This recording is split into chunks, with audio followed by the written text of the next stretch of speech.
On va retrouver des rainures dessus. Ces rainures sont très importantes. Elles vont nous permettre deux choses. Un, de moudre correctement le grain de blé. Et deux, d'évacuer facilement la farine.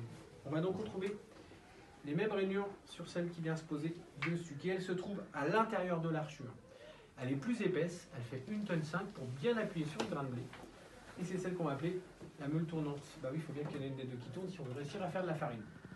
Et donc l'objectif dans un moulin à vent, c'est d'utiliser la force du vent pour faire tourner la meule tournante. On va donc avoir 4 ailes à l'extérieur qui sont fixées sur la tête d'arbre moteur qui est juste ici, donc qui traverse à l'extérieur du toit, excusez-moi. Sur l'arbre moteur, on a fixé une grande roue qu'on appelle le rouet. Sur le rouet, on a fixé des dents qu'on appelle aluchons. C'est la première partie de notre engrenage. Le but des aluchons, c'est de venir s'emboîter dans la deuxième partie d'engrenage ici, qu'on appelle la lanterne. C'est un procédé simple, hein. On a une rotation qui est horizontale.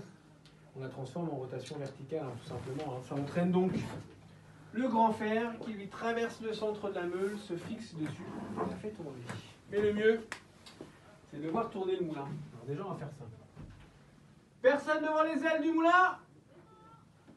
De toute façon, quand il y a quelqu'un, on l'entend. Hein.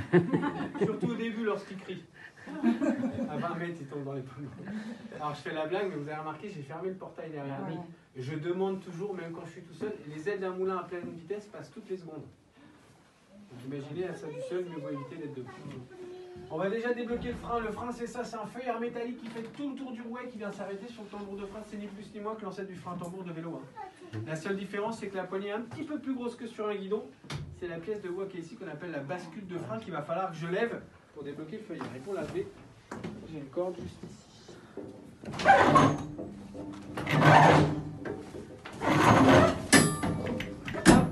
Et à partir de là, mes ailes sont libres. Alors, vous avez dû remarquer, on sent un petit peu de vent, surtout parce qu'il est froid, mais il ne souffle pas assez pour faire tourner le moulin. Miracle de la technologie, j'ai un moteur pour la démonstration. Alors c'est pas pour faire tourner longtemps le moulin, hein. C'est juste pour vous permettre de vous rendre compte de ce que ça représente lorsque le mécanisme tourne. Vous allez aussi pouvoir vous rendre compte d'une particularité des moulins à vent sur pivot. Hein. C'est pas du vertige qu'il faut se méfier, hein. C'est du mal de mer. Ah oui, le mouvement.